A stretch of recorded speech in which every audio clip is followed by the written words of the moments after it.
Okay, so in this video, I'm going to talk about, I'm going to basically do a walkthrough of Longtail Platinum, which is a keyword research tool. It comes in two versions. It comes in the Pro version called Longtail Pro, and which is about $47, and then there's the Platinum version, which is also $47 one-time fee and a small monthly fee of I think $17 attached on top of that.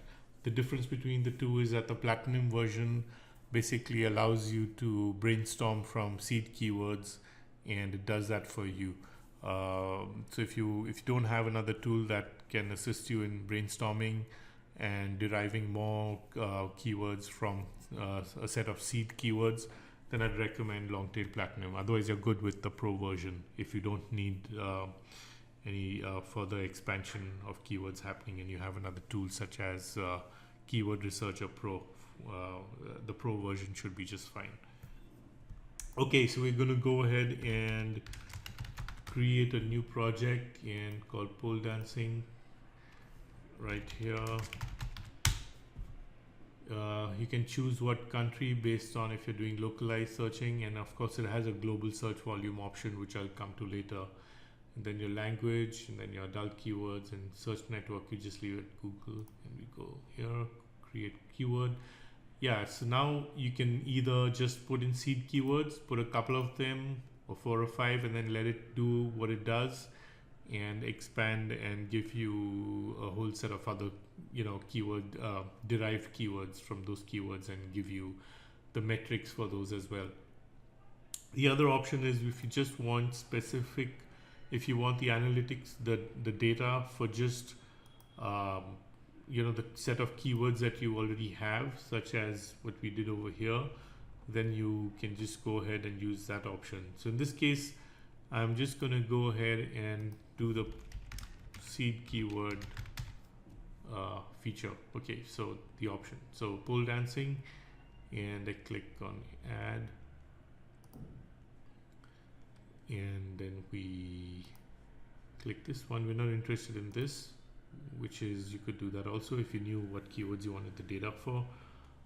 For this example, I want to show you how it pulls out related keywords as well, so that's why I chose that. And then you can have customized data where you want the suggested bid showing up, okay, which is the Google AdWords, how much a Google advertiser would pay for the top spot in AdWords. And then we have the local search volume, which is the number of exact match searches happening in that specific region, which is google.com US for now, for this particular example. And then we have advertiser competition, would be the number of, based on the number of people who are advertising in AdWords. And then we can choose this one right here because I do want to see global search volume data also. Domain availability is basically if that particular keyword's domain is available. Exact match domain or partial match domain is available. Exact match domain, I would say in this case. I'm not really interested in that for this project, but if you do need to, if you're hunting for exact match domains based on keywords with high search volume, then that would be a good option to check mark right there. And I do want Google title competition. Google title competition is basically the number of pages that have that specific keyword in the title tag. So the higher it is, the more the competition, because that many more people are optimizing their pages for that specific keyword. So that's a good metric, and we really want to see that. I'm going to leave out the Bing for now, and let's generate and fetch. And now it's going to ask you for your Google AdWords account login details, because this tool is basically logging into that account and grabbing data from it, because there's no other way it can do it without the APIs, etc. Okay, so you'll need to put that in there. I'm just going to pause the video while I do. And then you sign in.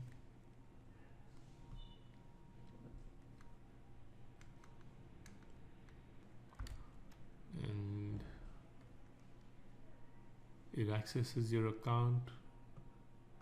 It's perfectly safe, so there's nothing to worry about. and it's just some warning. You can ignore that message for now.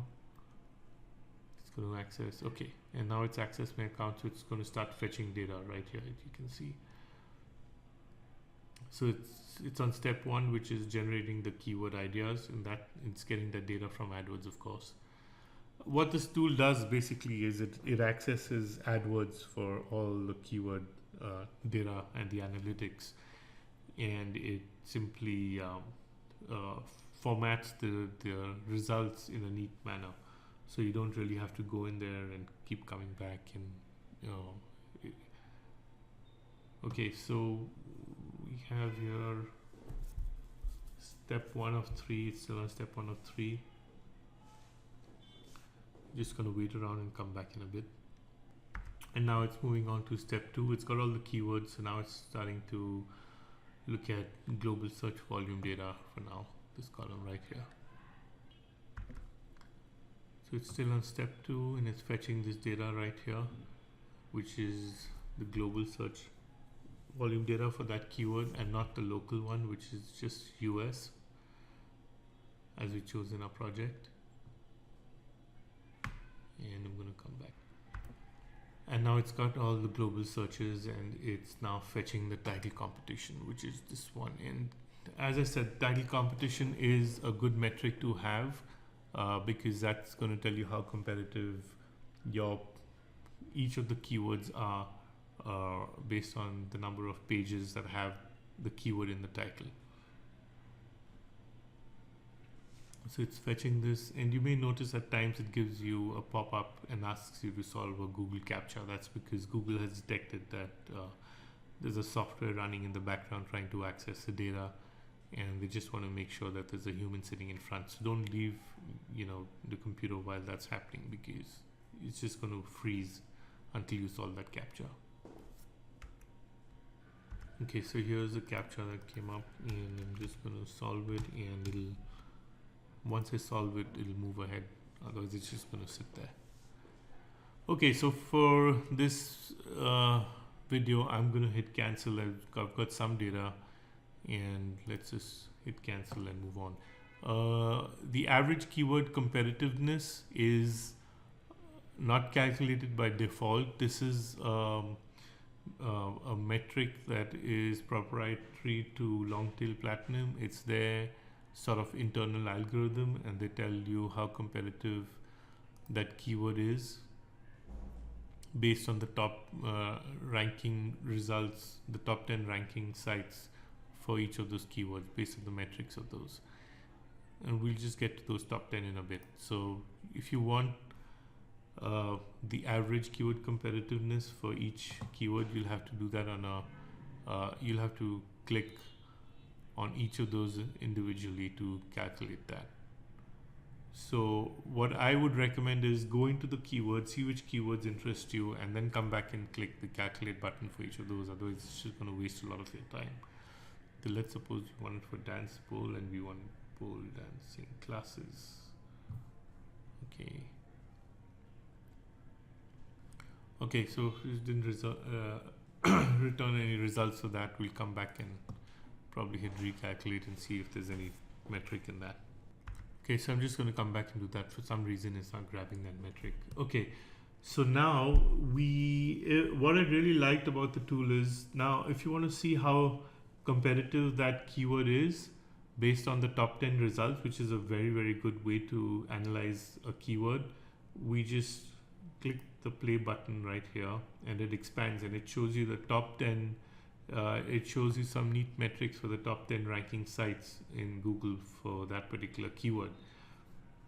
In this example, you can see again, okay, so keyword competitiveness was the metric of Longtail Platinum, their own internal measuring system. What it basically displays for each of these sites that are in the top 10 is how optimized is that specific page for the keyword. So how optimized is this? So you can see this particular this site or this page doesn't have pole dancing classes in the title tag, and still it's ranking number 2. But so its keyword competitiveness is low. They haven't done proper SEO for this particular page for that keyword, but it's still ranking. So you may, that gets you to think. Now, over here you have pole dancing classes coming here and here. So which is why it's 34 here.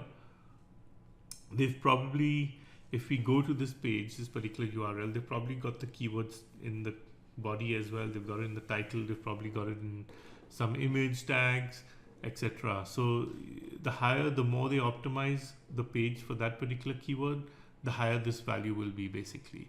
And if you see some pages with lower sort of values ranking, then you could probably think like, hey, maybe there's a gap over here. Maybe I can rank my page also without optimizing. But that's got its plus and minuses, because it's always good to sort of optimize your page better than what they've done to get a higher keyword competitiveness score, and that would allow you to rank higher. Okay, so they've also got page authority, which is which is a moz.com metric, and then they've got page links, which is the number of no follow and do follow links, external and internal, coming to each of these pages. And the juice links would be just the do follow pages, the do follow links, the number of do follow links to each of these. Then the domain authority, which is again a Moz metric, and then the Moz rank, it's the Moz metric, the page rank for each of these pages, and the site age. So these are all really, really good metrics when you're looking at the top 10 ranking results and you want to see if there are any gaps in the SERPs that you can grab. And just looking at this, I would say this is a pretty easy keyword. This would fall under the easy range to rank, because it has, if you look at the page ranks, are not high at all for most of these sites. The domain authority is also just about 27 is the highest I can see over here, which is not that great, and it's going to be easy to sort of topple these. The number of links coming into each of these pages is not too high. You may want to inspect these, what these links are for some of these sites, by going into a tool like Majestic or Ahrefs. But this is a good starting point. It just tells you that they're ranking with just a few links. So this would be an easy keyword again. Page authority is also not too high at all, so that's good. Now let's take another keyword so we can compare what we just did. And for example, let's look at dance pole.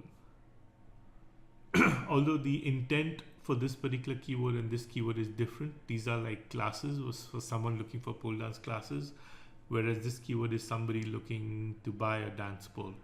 So but I just want to show this as an example. Okay, so here you can see the keyword competitiveness is pretty high for some of these ranking results. That means they are really optimizing the pages, not just the titles, but the pages and the images and everything.